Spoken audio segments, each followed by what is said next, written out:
Guys, welcome to Dick's 4x4 Garage. My name's Dave, and we're building Chevy square body trucks and wheeling the hell out of some Jeeps. So anyways, wanted to bring you in today, show you what's going on.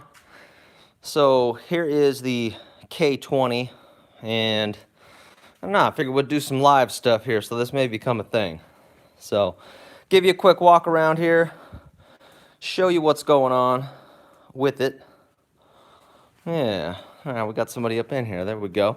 So walking around, show you what's going on with the truck, how it's sitting, what's going on. There's inside. And then I wanted to give you an update on what's going on with the brakes here. So did the disc brake swap, got all this junk swapped out, new calipers, new rotors, new brake lines. I was talking with somebody about the brake lines, and they were talking about, maybe routing them up like up under the bed and getting them up out of the way since they're so long. So I think that's what I'm going to end up doing on this sucker. So the brake line that's in here now, this hard line, I really don't dig it that much, and I think I'm just going to get this soft line right here just to run through the whole thing. So I think that's what is going to end up happening here. So what's up, guys? Who's up in here today? I'll try to hold it a little bit more steady. But bring you up on the bench here. I wanted to show you a couple of things needed to pull this off. There's really not much as far as the disc brake swap. It's all pretty much everything stays the same, other than you do need to have some flexible lines. So you could go with steel to a rubber line or steel to a braided steel line. I just decided to get the whole brake line since I don't really want to fool with all that stuff. And then the only thing else you have to change is the proportioning valve. So this is the part number from Summit. So I'll get you in there. What's up, JD Power 55? But anyways, yeah, so if you go to summitracing.com, put that number in, this will give you the proportioning valve, and this is for front and rear disc brakes. And that's it. So probably going to run the proportioning valve on this cross member. If you guys remember that we built a little while back. So this cross member is for the sway bar. But anyhow, I built these little, put these nuts here as like standoffs. So this is where the proportioning valve is going to go. So I guess I could grab it and just kind of show you what's going on.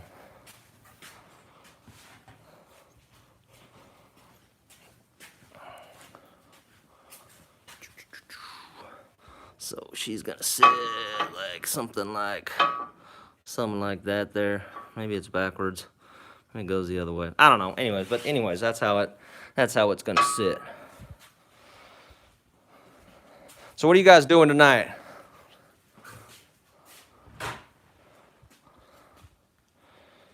Did y'all have a good Christmas?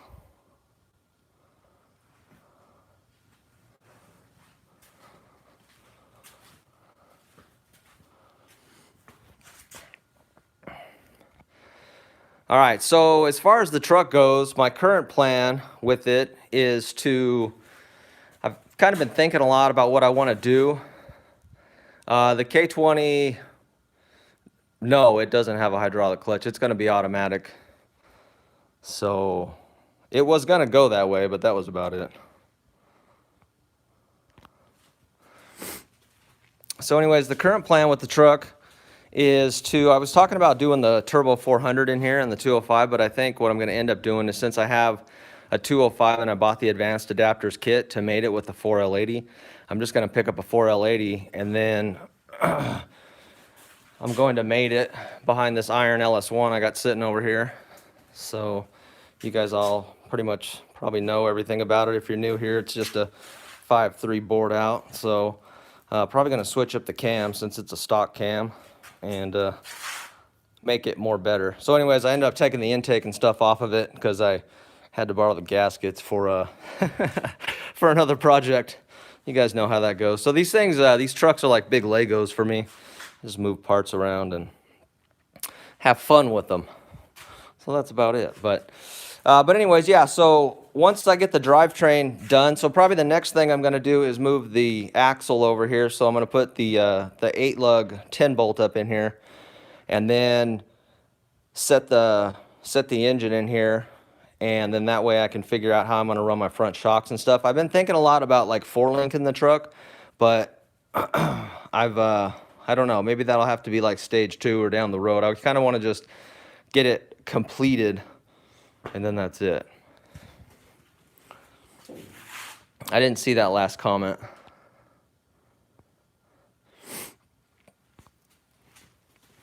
But yeah, so just kind of complete this stage, and then maybe move on to doing some like 4-link in the front, maybe 4-link in the back, stuff like that.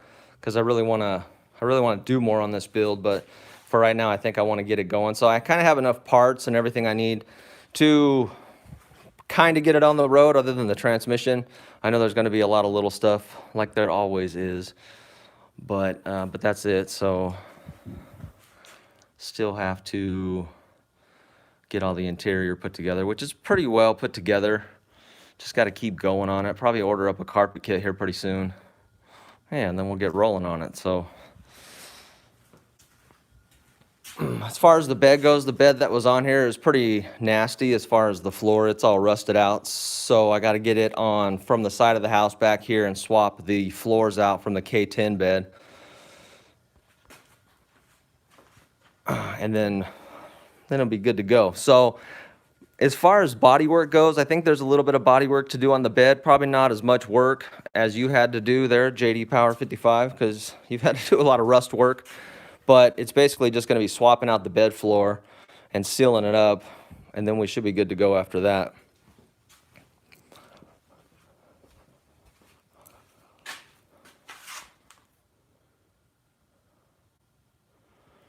Yeah, I got a 465 sitting on the side of the house too. I don't think I'm ever going to use a 465 again, because it was just a pain in the it kind of sucked to drive. That transmission really sucked pretty bad, and I don't want to use one again.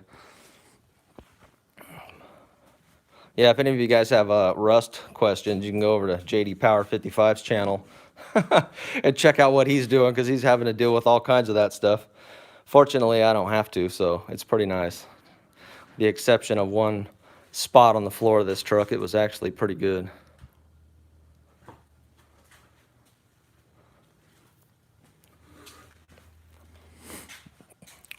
Anybody do anything special for New Year's?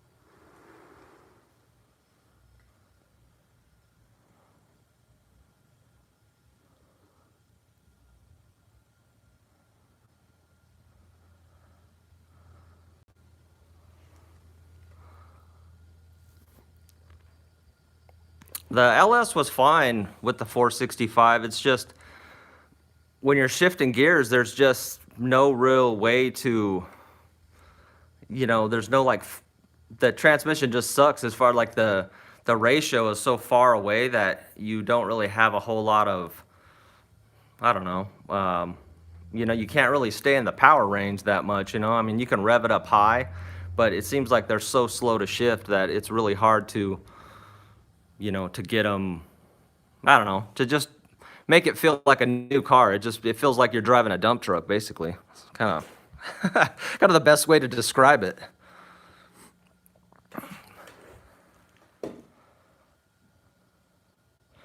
All right, so on the engine cross member, I'm really just putting the old stuff back in. So here it is here. I took it and cleaned it and painted it. And so it's just gonna, guess I gotta paint the underside of it.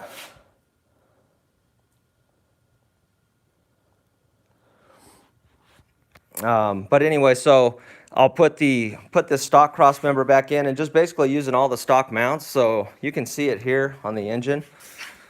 I have a video where I modified this stock mount, and it just uses these adapter plates from Advanced Adapters, and I think I got these ones actually off of Summit. So I'll link that video here if you want to see, and I talk about like the part numbers and stuff for that. And then really, so nothing changes with any of the mount stuff. You just put this plate here, and then you can put this old school deal on, and then you can just put your rubber or urethane mount.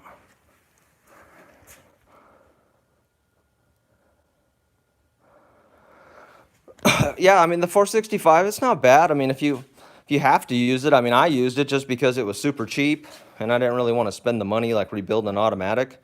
And I knew like out rock crawling in the desert, I didn't have to keep it cool. So it worked for me. It's just, you know, if you have to daily drive it or do anything like that, just, I didn't really dig the 465. But whoever commented on the videos have been helpful to you. That's pretty cool.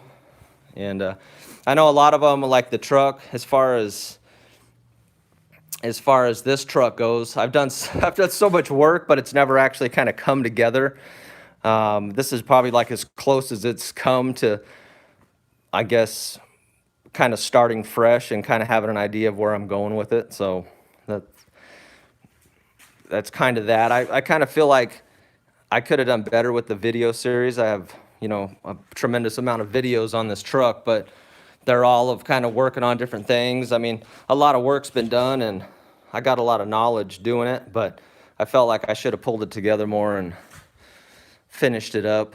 But we're here now, and as everything in life, things change, and you just gotta move on. Start fresh. Anybody got any other questions for me?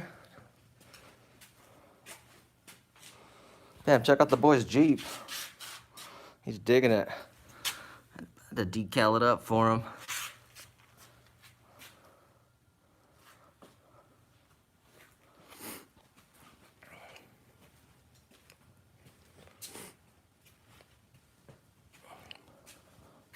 What do you guys think? How do you guys think these Suburban half-ton springs are going to do, these 56s?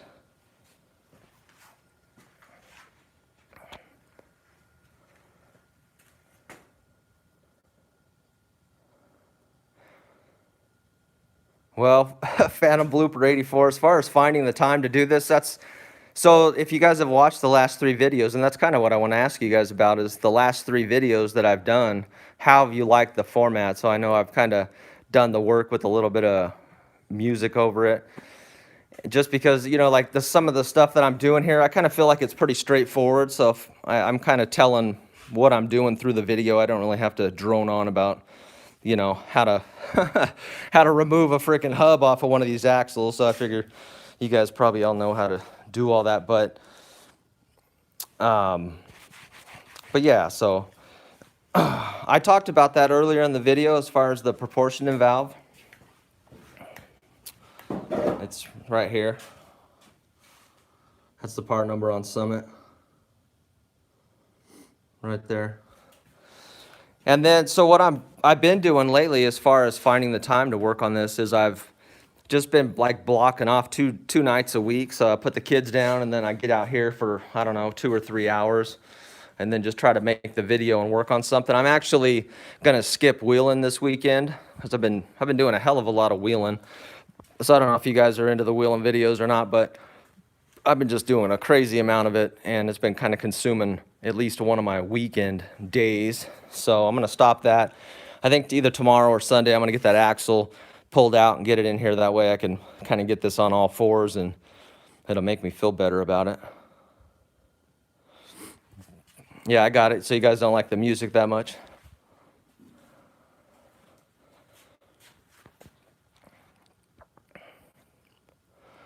Yeah, well, hey, you know, put your feedback in there as far as, you know, what you want to see in the videos. If you want me to be more detailed about the stuff I'm doing, I can obviously do that. So that's not a problem for me talking about something. I could talk about something for days.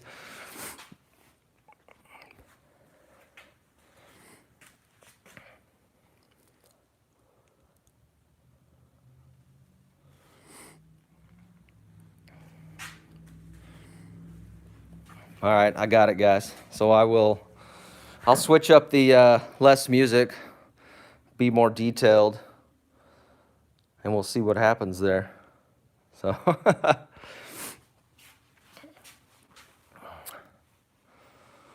all right, so we're 15 minutes in, and you guys got anything specific you want to know about this old truck?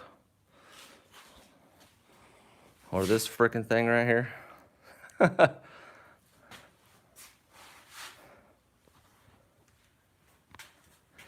Well, thanks, Phantom Blooper. I appreciate it.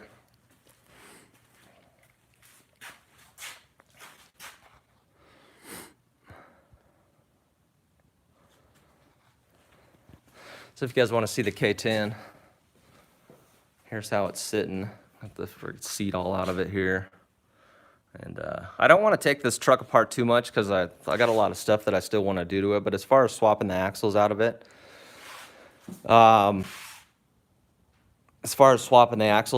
I'm going to get new axles and re-gear them and do some stuff like that. But I did get, for that 10 bolt I got,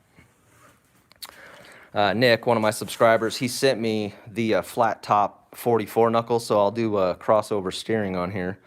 So that's coming up as well.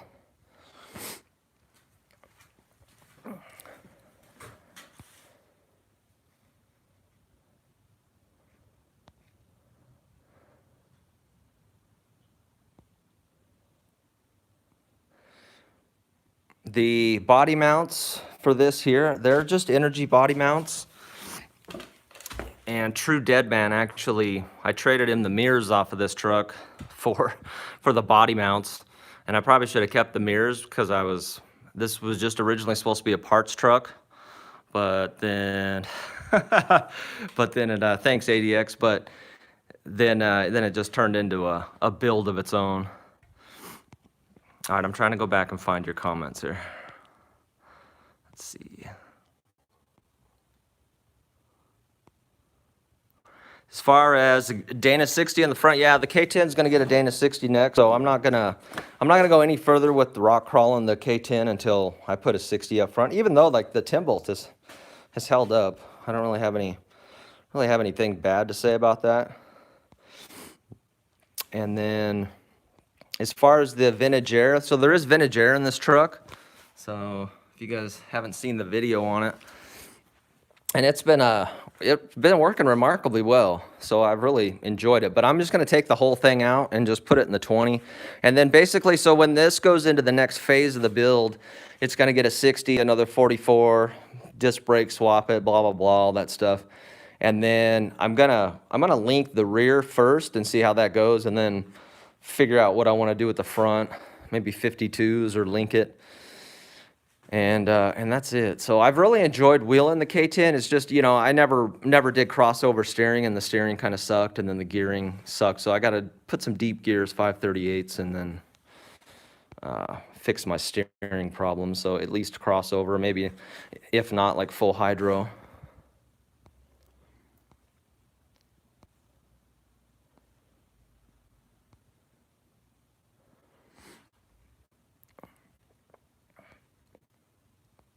Sorry, I'm browsing through some of the comments here.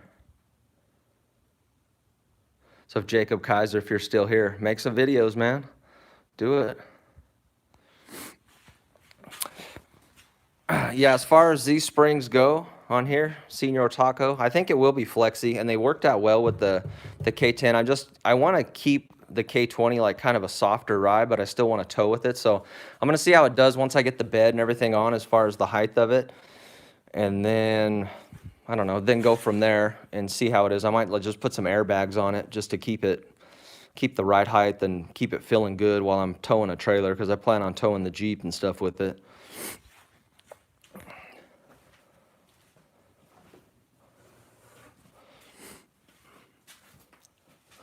And then if you guys remember, we did this stuff before, so we got these spring hangers all done. I just need to paint these, and basically we're good to go as far as the front springs and everything.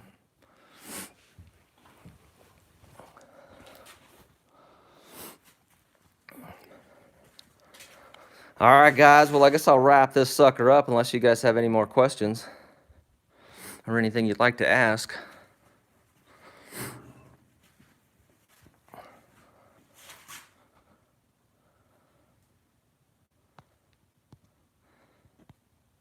All right, you guys take care, and we'll catch you on the next video. Have a good night. Happy New Year's.